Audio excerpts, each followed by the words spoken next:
حیدرآباد سے۔ یہ ایک لڑکا چلا رہا ہے یہ آپ کا ویڈیو اچھا بہت آپ کا ویڈیو سامنے۔ آپ سے ایک بات پوچھتا ہوں جی بولیے۔ جی، آپ جب سری لنکا پہ ڈاکٹر ذاکر نائک کو کویشچن کیے تھے ہاں وسیلہ کے بارے میں، جی جی تو اس کا کوئی آنسر آپ کا مل گیا ابھی تک اور ملا نہیں؟ ہم لوگ ویڈیو پہ جو دیکھا ہے یوٹیوب میں دیکھا ہے ہم لوگ، لیکن اس کے بارے میں ہم لوگ کا پھر کوئی جانکاری نہیں ملا ابھی تک۔ اصل میں وسیلہ حرام ہونے پر ایک بھی آیت نہیں ہے۔ جب ایک بھی آیت نہیں ہے تو جواب کہاں سے دیں گے؟ جی قرآن میں وَابْتَغُوا إِلَيْهِ الْوَسِيلَہ ہے، لا تبتغوا والی تو کوئی آیت نہیں ہے۔ تو نہ لینے پر یا وسیلہ حرام کہنے کے لیے نہ آیت ہے نہ حدیث ہے، تو ان کے پاس جواب نہیں ہے۔ تو یہ جواب ابھی تک دیے نہیں اور نہ ہی قیامت تک یہ دے پائیں گے۔ لیکن ان لوگوں کی یہ چال ہے کہ جو آیت کریمہ بتوں کے تعلق سے نازل ہوئی، مشرکین مکہ کے تعلق سے نازل ہوئی، اس کو اولیاء پہ فٹ کرتے ہیں۔ مثال کے طور پہ ان الذین تدعون من دون اللہ عباد امثالکم فادعوہم فلیستجیبوا لکم ان کنتم صادقین، جس کا مفہوم یہ کہ بے شک جن لوگوں کی تو اللہ کے علاوہ جن لوگوں کی تم پوجا کرتے ہو وہ تمہاری طرح مخلوق ہے، پکار کے دیکھو اگر وہ تمہاری بات سنتے ہیں تو۔ اچھا، یہ آیت وسیلے کا تعلق سے نہیں ہے، اس میں کیا ہے کہ بتوں کی پوجا کرنے والوں کو کہا گیا، اور وسیلے میں مسلمانوں کا نہیں۔ ہاں، اور وسیلے میں کیا ہے کہ یا اللہ تیرے نبی کے وسیلے سے میری دعا قبول فرما، یا اللہ میرے ماں باپ کے صدقے میں میری حاجت کو پوری فرما، یعنی اللہ سے مانگنا نبی کا، ولی کا، نیک لوگوں کا وسیلہ پیش کر کے۔ اور یہ آیت پوجا کے تعلق سے، تو ٹوٹلی ڈیفرنٹ ہے۔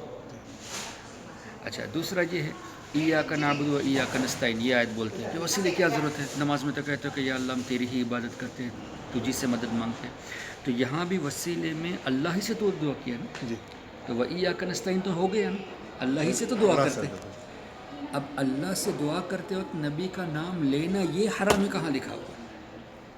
حدیث میں کہاں لکھا ہوا کہ اللہ سے دعا کرتے وقت کہ یا اللہ تیرے نبی کے وسیلے سے ہم کو یہ دے، یہ دعا قبول فرما، یہ کہاں لکھا ہوا؟ اگر یہ شرک ہوتا تو فوراً ایاک نعبد و ایاک نستعین کے بعد اہدنا الصراط المستقیم کی ہو، صراط الذین انعمت علیہم، یا اللہ ہمیں تیرے نیک بندوں کے راستے پر چلا، نبیوں کے راستے پر، صدیقین کے راستے پر، شہداء کے راستے پر، صالحین کے راستے پر۔ تو سوال یہ ہے کہ اگر یہ شرک ہوتا تو وَإِيَّاكَ نَسْتَعِينُ کے فوراً بعد ہی سیدھا راستہ پہ چلانے کی اور وسیلے سے دعا کی گئی ہے۔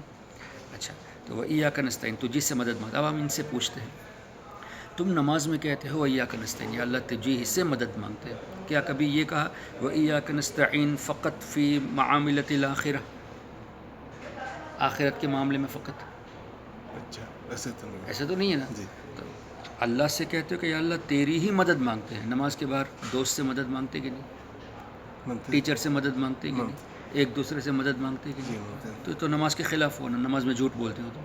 صحیح بات۔ اللہ سے کہتے ہو کہ صرف تیری عبادت اور تیری ہی مدد، تو یہ آیت تمہیں صرف یا رسول اللہ کہنے پر یاد آتی ہے، پولیس المدد کہنے میں یاد نہیں آتی، جی، وکیل المدد، ڈاکٹر المدد کہنے میں یہ آیت یاد نہیں آتی، فقط نبی ولی کے نام پہ یہ آیت یاد آتی ہے۔ صحیح۔ نماز میں تو وَإِيَّاكَ نَسْتَعِينُ میں تو خالی مطلق ہے نا، ایسا تو نہیں ہے نا کہ دنیا کے لیے ایکسیپشنل ہے، آخرت کے لیے منع، ایسا تو کچھ نہیں ہے نا۔ تو کس نے تمہیں رائٹ دیا اس آیت کو ڈیوائڈ کرنے کی کہ دنیاوی معاملہ جائز ہے اور دعا جائز نہیں؟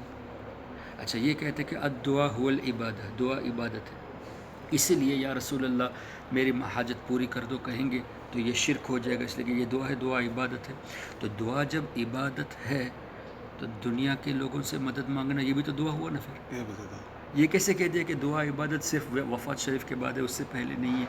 یہ ایک الگ ٹاپک ہے۔ دعا عبادت ہے تو ہر وقت عبادت ہے، اور مانگنا، کسی سے مدد مانگنا عبادت ہے، تو نبی سے مدد مانگو یا میں آپ سے مدد مانگوں یا آپ مجھ سے مدد مانگو، یہ بھی عبادت ہونی چاہیے، یہ بھی دعا ہونا چاہیے، لیکن اس کو نہیں کہتے، اس کو کہتے ہو، تو یہ الگ ٹاپک ہے۔ کہنا یہ چاہتا ہوں کہ یہ اگرچہ جائز ہے لیکن یہ وسیلہ نہیں ہے، وسیلے کا مطلب الگ ہے، یہ استغاثہ ہے، مدد مانگنا، لیکن ہم جو وسیلے کا تصور پیش کرتے ہیں جو جنرلی وہ یہ کہ یا اللہ تیرے نبی کے صدقے میں میری دعا قبول فرما. تو یہاں تو اللہ ہی سے مانگنا ہو. اب یہ قرآن سے دکھاؤ کہ اللہ سے مانگتے وقت نبی کا نام لینا ولی کا نام لینا یہ حرام ہے. دکھا ہی نہیں سکتے. تو یہ جو بھی آیت دکھاتے ہیں وہ اللہ سے ہی مانگنے کی اور اللہ کی عبادت کی آیت. ہم نے کب کہا کہ اللہ کی عبادت مت کرو؟ اچھا وہ جو ان الذین تدعون جو بتوں کے تعلق سے ہے اس کے بعد فوراً ہے الہم ارجل یمشون بہا، کیا ان کے پیر ہے جس سے وہ چلے؟ ام لہم ایدی یبطشون بہا، کیا ان کے ہاتھ ہے جس سے وہ پکڑے؟ ام لہم اعین یبصرون بہا، کیا ان کی آنکھ ہے؟ ام لہم آذان یسمعون بہا، کیا ان کے کان ہے جس سے سنیں؟ اب نبی کے آنکھ کان ہاتھ پیر ہے کہ نہیں؟ تو کس کے نہیں ہے؟ بت کے نہیں ہے. تو یہ آیت بتوں کے تعلق سے تم اولیاء انبیاء پہ فٹ کرتے ہو. تو ہم یہ کہتے ہیں کہ ایسا کبھی مت کرو، اس لیے کہ حضرت عبداللہ ابن عمر رضی اللہ عنہما نے فرمایا خوارج بدترین ورس کریشن بدترین مخلوق ہے. انہوں نے بتوں کے تعلق سے آنے والی آیتوں کو صالحین پر فٹ کیا. تو آج کا وہابی بھی یہی کرتا ہے، بتوں کے تعلق سے آنے والی آیتوں کو اولیاء صالحین پہ فٹ کرتا ہے. تو یہ بدترین مخلوق ہو نا، ورس کریشن ہو نا. تو الحمدللہ وسیلے کے انکار پر ایک بھی آیت قرآن میں نہیں ہے. اسی لیے ہم نے ہمت سے کہا کہ ڈاکٹر صاحب آپ ایک آیت بھی کم سے کم دکھا دو. اور ہمارا آج بھی چیلنج ہے، قیامت تک تم نہیں دکھا سکتے ایک بھی آیت. اگر تم اپنے دعوے میں سچے ہو تو دکھا دو، اور ہمیں یقین ہے نہیں دکھا سکو گے تو ایک میسیج ہے، سچے دل سے توبہ کر کے سنی بن جاؤ. اس لیے کہ یہ قرآن کا معاملہ ہے، یہ حدیث کا معاملہ ہے، تمہارے گھر کی بات نہیں چلے گی. حرام کہنا وی ہیو نو رائٹ.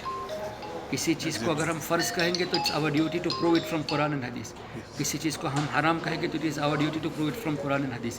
تم حرام کہتے ہو دکھاؤ قرآن میں کہاں، حرام کہتے ہو دکھاؤ حدیث میں کہاں. ایسا نہیں ہے. تو جو ذاکر نائک کو بھی ہم نے میسیج دیتے بھی ہیں، ان کے فالوورز کو بھی میسیج دیتے ہیں، قرآن کی آیتوں کو مسکوٹ نہ کریں، حدیث کو مسکوٹ نہ کریں، بلکہ سچے دل سے توبہ کر کے عقائد اہل سنت پہ آ جائیے. اسی میں آپ کی بھلائی. اور اگر آپ ضد میں ہیں تو ہم 10 کروڑ کا بھی اعلان کرتے ہیں، ایک آیت دکھاؤ پیسے لے کے جاؤ. السلام علیکم.